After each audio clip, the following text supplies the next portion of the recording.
Ayaan, you were born into circumstances that any of us who have read your book or heard your story are very frightened by. The treatment of women and girls in the cultures that you grew up in is something that is so foreign to what we are used to. Could you first tell us a little bit about that story and explain why it is that you feel so strongly that women and girls need choices in the countries that you've come from? Well, that goes with the remark I made about saying I have discovered for myself that there are different cultures, and why is the culture that I grew up in from the perspective of a woman, why is that inferior to the culture of, that I encountered in the West in the 21st century, late 20th, early 21st century. As a girl growing up in Somalia, at the age of 5, my genitals had to be cut and to be sewn so that I would be a virgin wife when I got married at a later age. My grandmother did that with the full conviction, not of only herself, but also of her environment, and she was backed by the power of hundreds of years of tradition. My father and my mother had a fight about whether to send me to school or not. It's my father who insisted that I go to school. It's my mother who said she didn't want me to go to school. Her argument boiled down to, if you send them to school and you keep them in school, your girls, they are going to be incredibly difficult. They're going to challenge you and they're going to betray your honor, which is exactly what I did. So she was right. But coming to the West, I found a culture where by law you have to send not only your boys but also your girls to school. And when it came to this culture of sewing genitals, they hadn't heard about it, and those who did were appalled by it. So those are the only two things that, even if I started with education, with virginity, I asked many of my Western friends very early on, why don't your parents, your brothers, don't they care about your virginity? They said no. In Holland, and it applied everywhere else, you get to choose your own partner. And I think in a culture where as a female, you get to choose the person you want to spend the rest of your life with, I think that's a plus. It may not be for some, but for me, I thought that was incredible. Women in Holland and the rest of the West had attained this position where they could not only work, we worked in Africa, we worked and worked and worked, but we weren't paid for what we did because we were told that was preordained. Maybe it was preordained in Holland, but at least you got a salary. And I can go on and on and on, and I think that given the fact that as a female, as a woman, I was getting all these rights, and what were my obligations? My obligations were not really different from that of men. Abide by the law, etc. So I thought, well, I like this culture. It was a culture that celebrated femininity. It wasn't just that I was allowed what I wanted to wear, but if you look at the fashion industry, you had all these men and women all day long thinking about the next line of clothing. And I thought, wow, that's different from wearing the one big black burqa all day long. That's true. Exciting. So, and on it goes. I remember having lots of fights about wearing makeup. I still don't wear makeup because I think, my God, my father's going to roll in his grave. And I've annoyed him in so many different ways. This kind of seems petty, so I don't do that to him. But it was like, here you have all this and you say, no, make yourself up, look great. But what will happen to the men? They'll get excited and they'll rape us. No. The law is going to protect you. It's not your responsibility that men feel a sexual urge and that men run after you. It's his responsibility. I thought that was revolutionary. Do you feel angry towards your grandmother or to any of the other family members who expressed their culture in the way through the abuse and challenges of your childhood? No, I don't feel anger. I don't feel anger to them. I was angry as a child. I was angry also because I didn't understand things and they didn't bother to explain it. But as an adult woman, I think being angry with them would put me in a position where I remain a victim, and I didn't want to be a victim. I had emancipated myself from that. I also feel on a psychological level, if you trap yourself in anger and in resentment, you're not really free. That if you really want to be free and you want to live your life and you want to pass on a healthy life to others and your offspring, that you have to get past the anger and the resentment and the confusion. And for me, anger it's a mental cage, and I'm glad that I was able to shed that.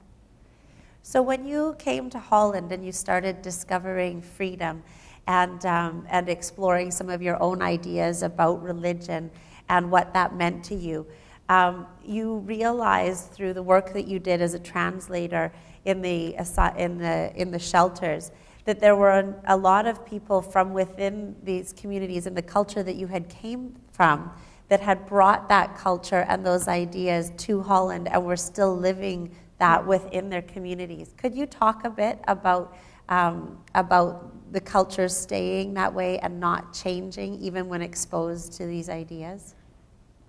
Well, the first thing I want to say about that was, and I noticed it in the very early years, between, say, being a Somali and being Dutch. Being a Somali meant that we were constantly saying, my clan is the best, my religion is the best, my family is the best. I mean, we were bragging all the time. And then if you brag and if you believe, and as we did and we do, everything is really good and perfect, then nothing changes. Why would you change if things are perfect? And after 9/11, it wasn't just about being a Somali, it was also about being a Muslim. And if everything in Islam is all right, then why do you need to reform it? Now, with the Dutch, there was this constant self-criticism, and it was ongoing, and it was compulsive. Things were always wrong. If you talk to a Dutch person right now, the first thing you'll get is everything that is wrong with Holland. And you think that's weird, but also Americans have that. You know, they'll sit down and they'll say it's a catastrophe, it's a disaster. And I come from the third world and I think, no, it's not a disaster and it's not a catastrophe. You live in the richest country in the world. Why do you say that? And I've come slowly to understand that that criticism was this constant improving of things, and that you have to take the standard of morality, the standard of living, the standard of healthcare, up. And the reason why things stayed with, you come from Somalia, Afghanistan, or Pakistan, whatever Muslim country, in search of a better life, you come to the West, you get here, and you find yourself in a community that says, let's tell the outsiders how good our religion is and how honorable we are and how perfect we are. And if you go and live in this self-delusion that you are always perfect and always honorable, always fantastic, you don't get to change anything. Everything remains static. Behind closed doors, within the family, you have the violence, you have everything that's going wrong, which is not specially Muslim. It is human to have all these things go wrong.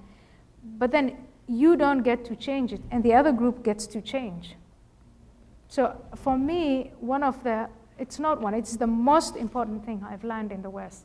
And the most important message I would give to people with whom I share a background, I would say, let's open the door for self-criticism. And that self-criticism is the pathway to reform, to progression, to, good stuff. You just touched on September 11th. Could you talk a bit about what you were doing on September 11th and the mindset and what happened after that?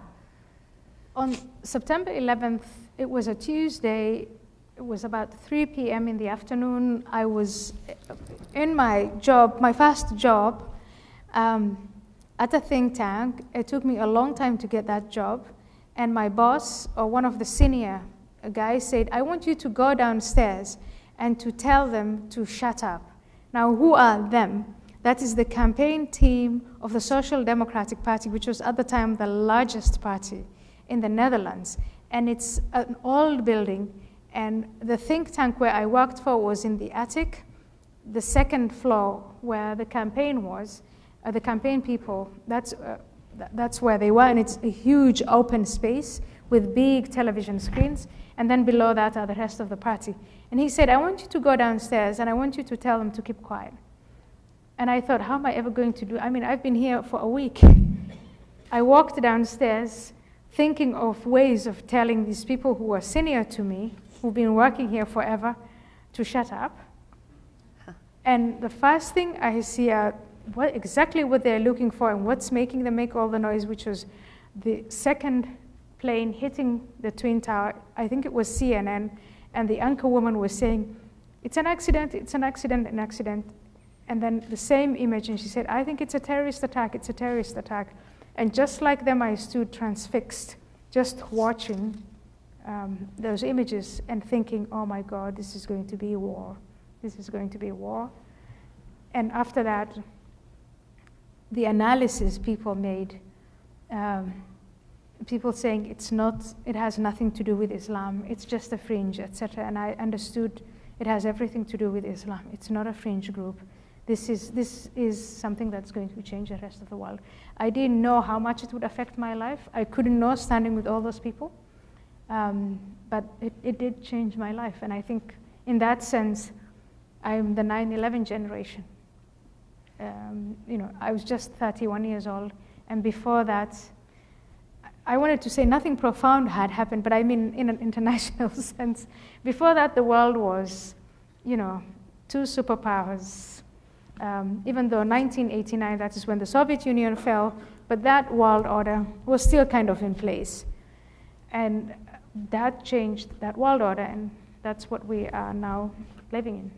So it definitely did bring the clash of cultures to the forefront for a lot of people, and there's been a lot of information given about the culture that you grew up in and what may have led to this. But it's very difficult when you're watching the news to sort of understand what's really behind it. How would you crystallize what that clash is? The best answer was given by a professor at Harvard named Samuel Huntington. And actually, I do remember looking for that essay and then later reading the book and thinking, there were all these thinkers who were trying to define, understand, predict relations between societies, between nations, between cultures after 1989, after the fall of the Soviet Union. And of all the books that were written, that is the book that I think to this day has held ground. And it did because Huntington said, instead of this bilateral definition, these two dominant powers that impose their cultures on other parts of the world, what we are going to see is a retreat into what identity, who are we? When people ask themselves, who are we? They will go back to what defines them as a religion in their kinship, and ultimately on the largest level as a civilization. And other civilizations will define themselves against the West. And how many years on is it since he wrote that book? It was in 1993, and now we're living in 2012. And I think that is exactly the time we live in. It is a paradox that in a way the world is getting more and more globalized, smaller in the sense of mobility. People can come together very quickly. But even though we can come together, or proximity is great, still what you see is people identifying themselves more and more along those, along the tribe, the religion, the kinship. And also, as he says in his book, it is only in the West where there are movements that still insist on a sort of one world culture. And that one world culture is a self-delusion. And there is no one world culture. All these different peoples across the world, the Chinese are becoming ever more Chinese, pronouncing their culture, putting it out front, and they define it against the West. The Arab Islamic culture, as you can see it, and that's what I have written a lot about, and thought about the Latin Americans. So I think he made that point, and in a way, after 9/11, I've come to understand that much, much better. And I think when you become a dissident, like I've become a dissident of my culture, in this context, it's more lonely, it's more dangerous, and it's less appealing. I have a number of other questions here. Do we have anybody in the audience who would like to ask a question live with the microphone? Just quickly pop up your hand so that the volunteers can see you. After all of the things that you've experienced in your past, do you live in fear today? Fear is like anger for me. It's a different kind of prison. I can fear and think, oh my goodness, look at all these people, and could I die now? Of course, death is certain. What will happen to my child? What will happen to my head? And I just think it's just, life is not worth living that way. And that step that I took to get away from what I thought was, in a way, a prison, that it's not worth then getting out of that, whether it is physical or mental cage, and then getting into a cage of fear. So I know what fear is. I know that I should be careful, and I listen very carefully to what the security team tells me, but I refuse to live it in fear. You encountered the Muslim Brotherhood in your youth. Today they are a major force in the Middle East, as per Arab Spring. Do you think that they will lead a secular government as they say? What are your insights? The Muslim Brotherhood is not going to lead a secular. Some of you may believe in miracles, and miracles happen. But I do not think that a movement that exists as its main mission to establish divine law, Sharia is divine law, is suddenly going to say, oh, you know what, now that we are in power, we've changed our mind, we're going to go secular. They would not be credible. When I was a member of the Muslim Brotherhood, what got me to become a member, and all the people around me, and why it was so appealing, and the main, attraction, the cohesion, was about Allah, our God. It was about the Quran, our holy book. It was about the Prophet. It was about leading your life. Even if there was no Sharia state, the appeal was to live by Sharia law, by divine law. Since 1920, the Muslim Brotherhood was preaching this. Prominent members of the Muslim Brotherhood were dying for this, not only in Egypt, but everywhere where they were established. Just because they were able to overthrow the secular dictatorship, for them to say, oh, we're all going to go secular, or just to correct the economy. I don't believe that that is going to happen. I think it's a very good thing, not only in Egypt, but in the rest of the Arab world, that in the countries where they were able to throw off the dictatorship, I think that's a good thing. I think it is good for Egyptians to have the opportunity to vote, because Egyptians, individuals, answer the question, how would we like to govern ourselves? And I'm really passionate about this. And their answer is, we think that the Muslim Brotherhood, Sharia law is the answer, divine law, and I think that it's their privilege to try it out. Just like the Iranians in 1979, no one imposed divine law on the Iranians. They opted for it themselves. They've lived with it for over 30 years, and it's that kind of experience. And people are very pessimistic about Iran because of the nuclear war, but I am very optimistic about Iran, because the Iranian population have lived by the consequences of their choice, which is Sharia law, and they regret it. And I would like the Egyptians to have that opportunity, and the Tunisians, and the Yemenites, and possibly even the Saudis. And it's only with that kind of maturity that I think that they can come to the conclusion it doesn't work. It's not going to help if outsiders go in there and say, Sharia law is bad for you. It won't. You have to experience it yourself. So those developments that you were just talking about, there's many contradictory pieces of news about the Muslim world, and it's difficult to maintain optimism about its future. Please tell us your thoughts on the future of diplomatic relationships with Muslim countries for those in the West.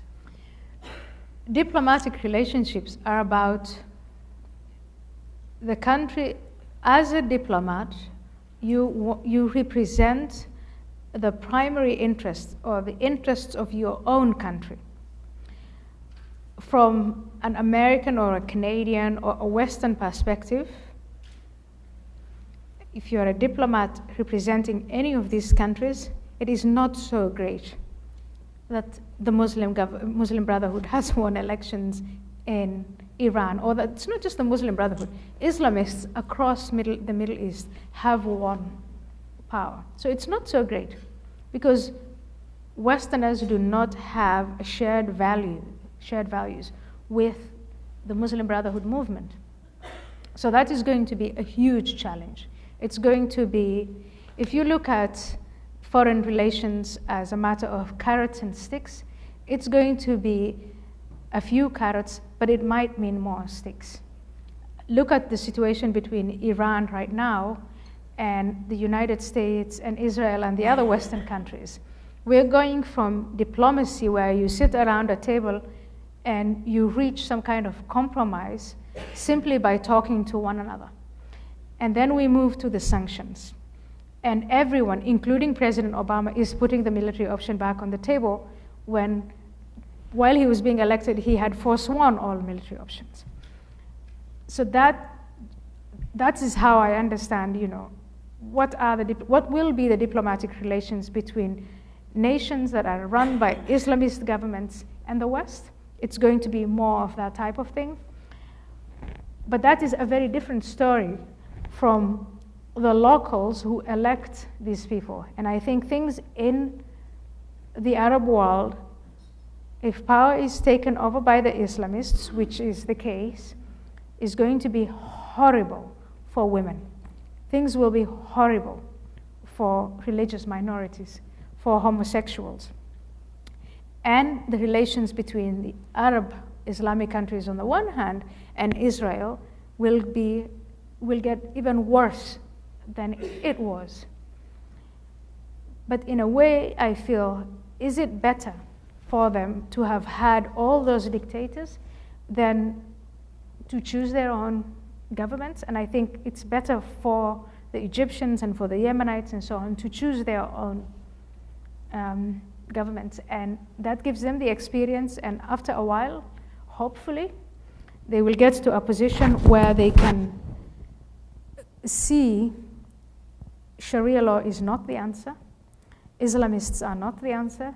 It is yet another concentration of power, and we have to overthrow that. That could take some of them 5 or 10 or 20 years, and others maybe even over 100 years. But it's, self-government, like, having your own destiny, it is a choice you make, and that should not be taken away from them.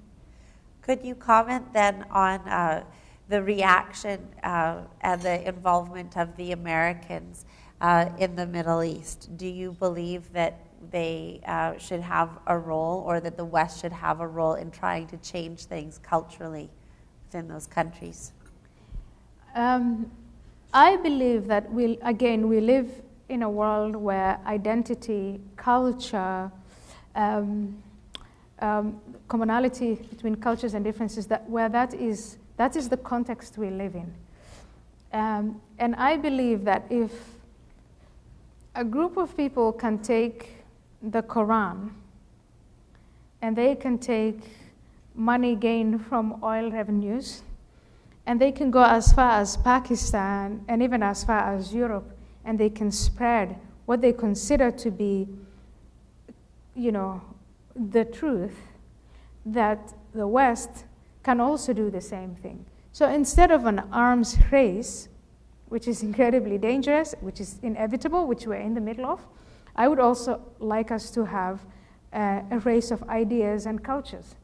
And what the West has been doing after 1989, and probably even before, I think since the 1960s, was to say, we want to promote progress in other countries, by respecting the local cultures, by downplaying our own culture, and in that way we will use the carrots only to trade and only to aid, and when we get into a confrontation, well, who the heck cares? We're militarily superior anyway.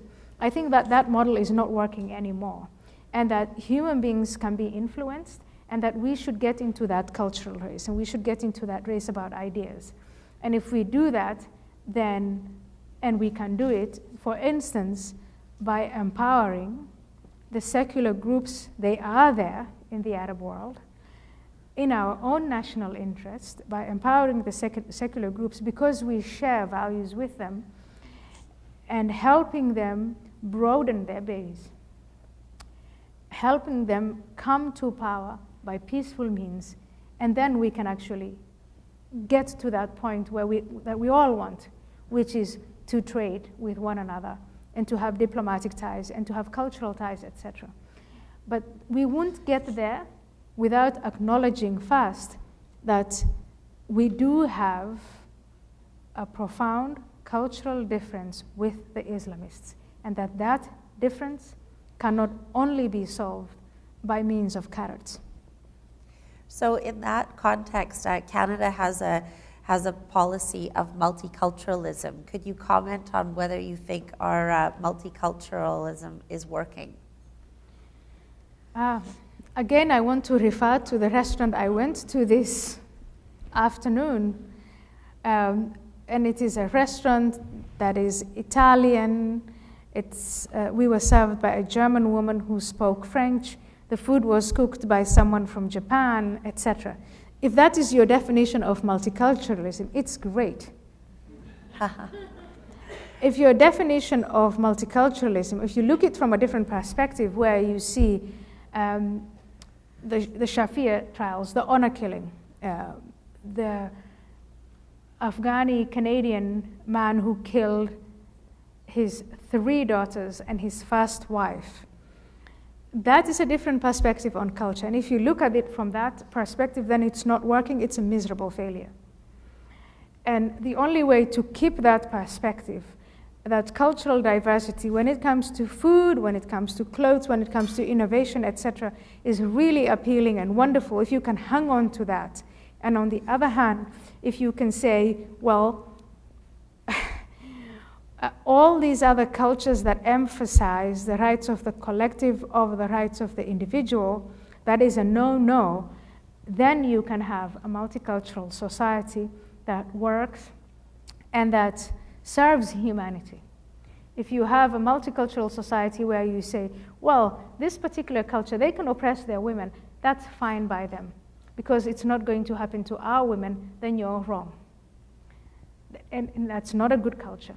That is going to be terrible to religious minorities. That's going to be intolerant of gay rights. So that is, for me, multiculturalism has those 2 dimensions, and it's very clear to me the dimension that I do not want, I reject, and I think that by law, by culture, but in every possible way that we can fight it, we should fight it. Hopping around with the questions, then just to follow up on that, are there any gaps in Canadian and American law that do not serve women or minorities well from a cultural perspective, where they say essentially that it's okay to be treated that way because it's culturally acceptable?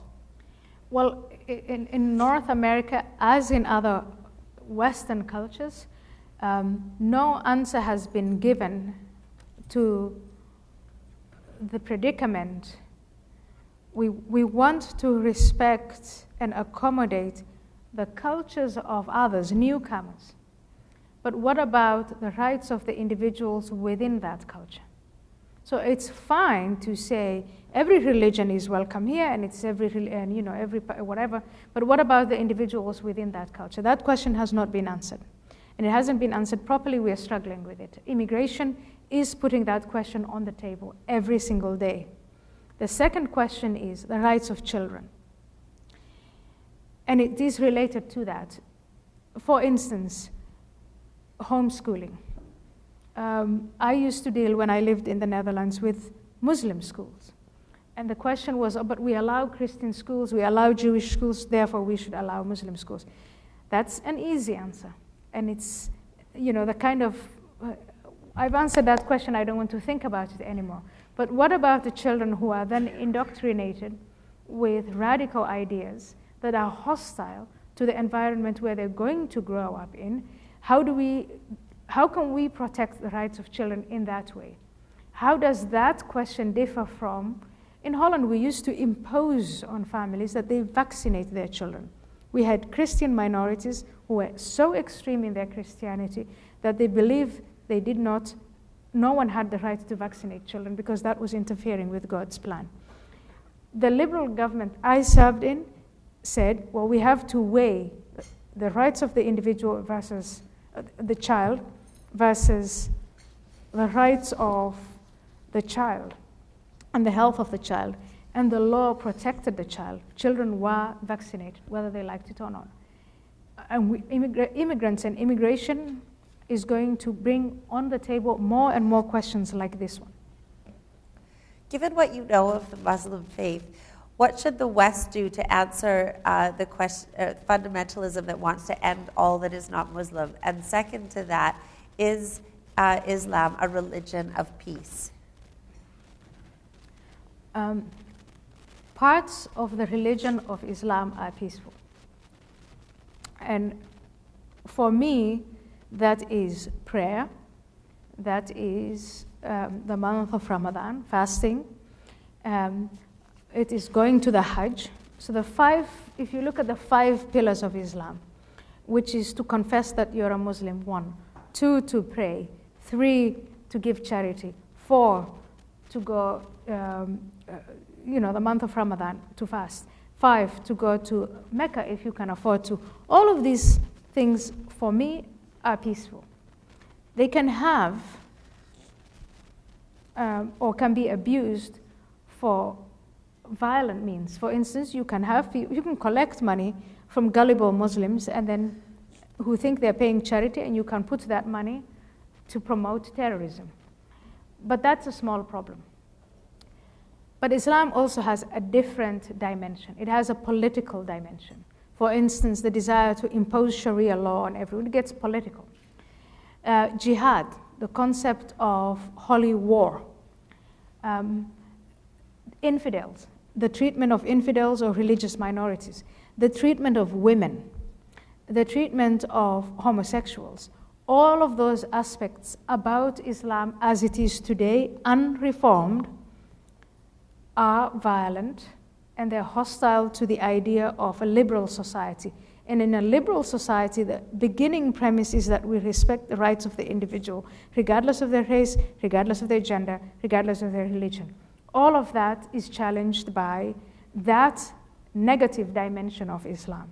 And I think the best thing in a liberal society to do is to acknowledge that things are like that and deal with it. The New York Times book review called you naive about the West. Do you think that they were correct? If so, how has your naivete helped you and how has it hindered you? Okay. So they're not here, so you get the podium. I get the podium, yes, the New York Times, yeah. Well, someone in the New York Times, because obviously it's a huge paper and different people write for it. Well, I think that the New York Times, the Globe and Mail, and all other liberal papers in the West are themselves naive in the sense that they have for years and years and years promoted only one dimension of minority cultures, the peaceful dimension of minority cultures, the exotic side of it, the good food, the great clothing, etc., the good weather in all those countries. And they failed to see that these cultures also have other sides to them. Or maybe they didn't fail. Maybe they saw it, but they thought it'll never affect us. Now, I come to the West, and I am a woman, and I'm black, and I'm a Muslim, and what else am I? I'm just not yet handicapped. But anything that, I kind of meet all the criteria that liberals like to pity. And I say, A, I'm not a victim, and B, given all of these identities, there's no other place I would rather live in than in a liberal society. And why? And I've given you my answers for that. Now, from 1992 to 2012, almost 20 years, neither the New York Times nor any other liberal newspaper has given me a convincing answer why I think that I am naive and they are not, and why I should reverse that opinion. The people who call me naive would not live in Somalia. They would not live in Afghanistan. They would not live in any of these countries. And if they do as expatriates and as diplomats and as journalists, but they always come back. They don't cut ties with the country of origin. And that just, where would you like your daughter to grow up? In Canada or Somalia? Who's naive? Yeah. Good answer.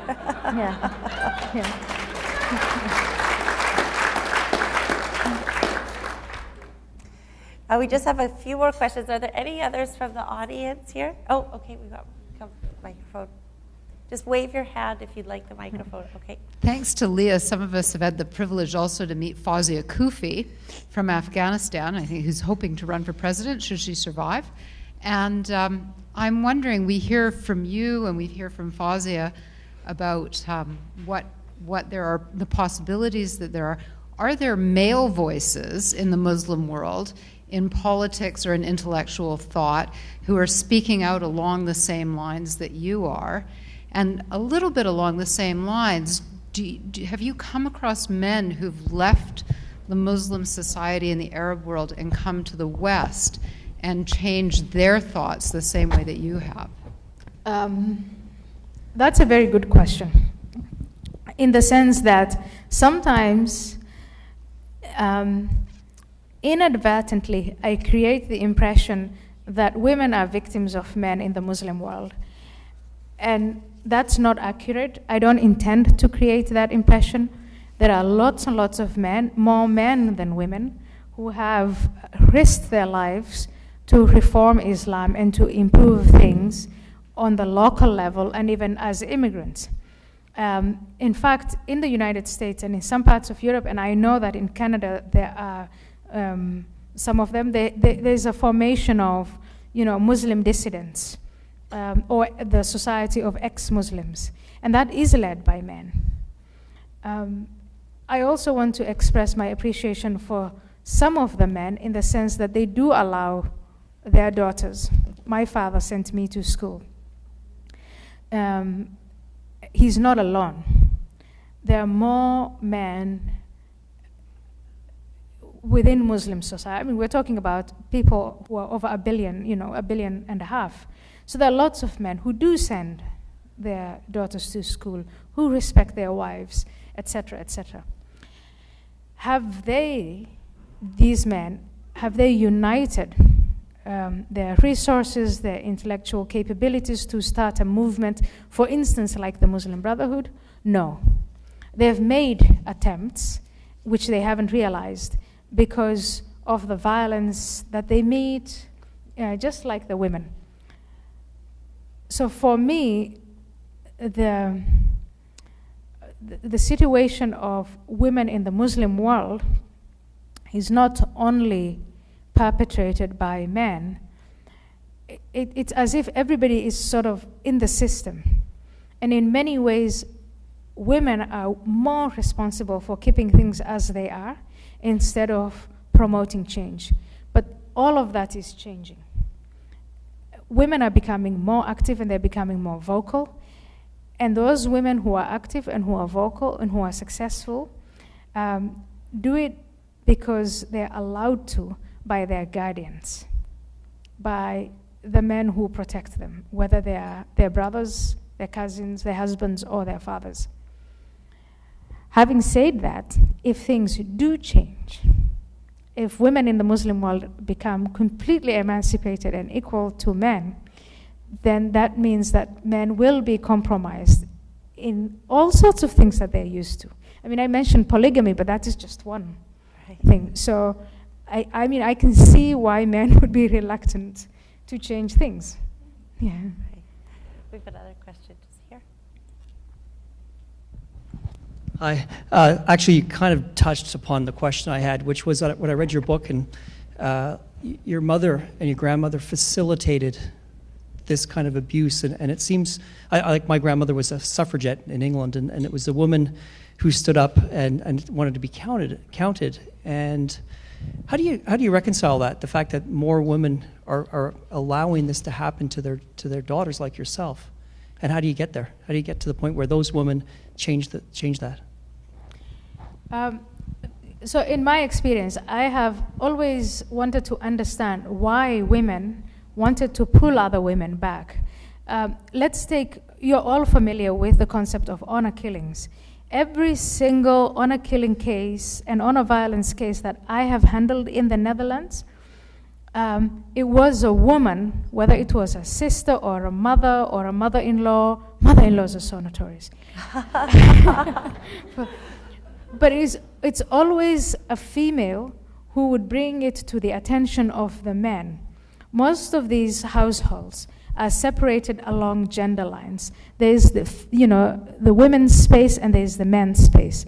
And so you'll have all these girls who are taking on lifestyles that the men folk don't know about. But it's always the women who cross the threshold and talk to the father or the brother and say, your sister, did you see, she was seen today in this neighborhood, and you know how she was dressed, and oh my God, you've got to do something about it. And then the men wake up, and suddenly their honor is, and I've seen that, and I've always tried to understand, why are women doing this to other women? I don't have an answer for that. Reading about the struggle for women's freedom in the West, there were more women against it than men. And in fact, lots of the men intellectuals who were supporting the suffragettes, they managed to silence women who were saying, you don't speak for us, and who wanted the status quo. One thing I can say is, if I were to profile all the women whom I thought, why are you standing out there in the cold in a burqa and saying the burqa is good for us? For some reason, they all seem to be powerful within the status quo. And so why would they give that power up? And I think part of it all these things have to do with the power relations. And in that power relation, some of the women are powerful in that misogynistic way that keeps us. My grandmother was a powerful woman in the context of being a policewoman of the tradition. If you took that away, you took away her identity. You left her alienated. You left her in a completely new environment that she didn't understand, and that she wasn't a leader. But as a woman who preserved our honor, she had her meaning, her life had meaning. She had an identity. And I think that's where the answer lies. We just have a few more questions here. On that topic then, given your own personal history, what do you believe are the major challenges facing women in the West? Women in the West, when I read, women's magazines, first of all, it's like living in a different planet. I come away from conferences of honor violence, the Egyptian women, the 100 million missing girls in China and India, human trafficking. You come away from that kind of life and death problems, and then you get into these conversations about the glass ceiling, and about, women want to become a part of the golf clubs. And I know it does make me go, and it does make me want to say, what the?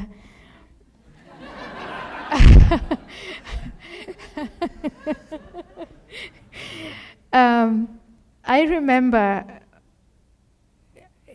vividly sitting in my office in Parliament in Holland and having a stream of, the human trafficking. We have the red light districts, and most of prostitution is legal in Holland. So the women who are behind the windows started out as being voluntary, but now they're actually slaves. They're brought in from the third world countries. And so we would have seminars about that. We'd have discussions and laws about that. And this tall, thin, blonde girl walks into my office and she says, you keep talking about these Muslim women and all about this, but our situation is worse.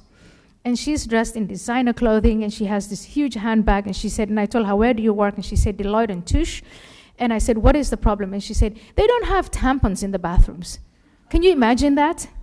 And I just kept looking at her bag and I thought, but that's big enough to hold tampons. But that is some of the, I mean, it's a luxury problem. They should have tampons in Deloitte and Touche. They should have tampons everywhere. All of our sponsors do. All of the ones that are here. But I can't imagine myself demonstrating about that. I can't imagine myself like really making a life and death issue. But maybe for that girl, it was a life and death issue. And it is, we've attained a level of luxury and a level of rights in the world, and I don't want to minimize it. I absolutely don't want to minimize. I think we should continue. Like, this is a society where critical thinking, critical reform advances and advances and advances the way we live. But I think also, in a way, we have to see these things in perspective. There comes a point where, I mean, you can take equality to very, very exaggerated places. What is the challenge? The challenge is for Western women to A, see that in perspective, and B, to realize that, I don't know how to say this, but when it comes to planet Earth, they are a minority. And that their rights are probably less challenged by Western men than they are by the rest of the world. Wow. And once Western women realize that, then I think they're really, really going to agitate about helping to get other women come to the level that they have come. And maybe in the year, well, we live in 2012 now, maybe 800 years from now, 80 years from now, not 800, 80 years from now, we can all agitate about tampons.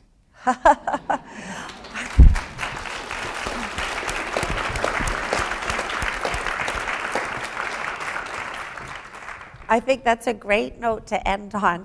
But I will give you the microphone just for any final thoughts. We are about ideas, debate, and discussion.